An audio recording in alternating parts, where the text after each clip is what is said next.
qu'il y ait des chiens de protection ou pas de chiens de protection, pour le respect de nous, notre travail, du travail des chiens de conduite, pour la tranquillité du troupeau, quand on peut contourner le troupeau facilement, en fait, c'est sympa de le faire. Salut, c'est Gwendoline. On va partir direction le désert de Platée pour rencontrer Anne qui est une bergère éleveuse. Salut Gwendoline. Salut Anne, ça va?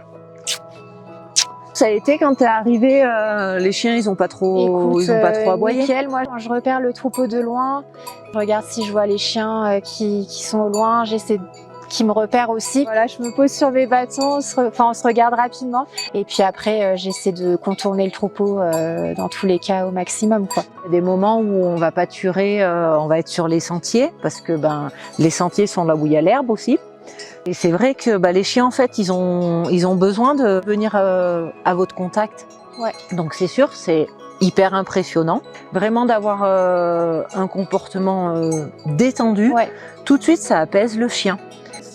Souvent ce que je dis, enlever le chapeau et surtout les lunettes de soleil. Et même les lunettes sur la tête, mais en fait ça fait le reflet. Et ça les chiens c'est pareil, ils aiment pas du tout. Ouais. Que ce soit par rapport à la présence de troupeaux, de chiens de protection, par rapport à l'eau, de faire gaffe en fait si vous prenez l'eau, qu'il y a un tuyau qui arrive pour remplir les abreuvoirs, voilà, tant que ça coule, vous pouvez prendre de l'eau, vous savez pas forcément d'où ça vient, donc ça c'est après vous qui voyez. Ouais.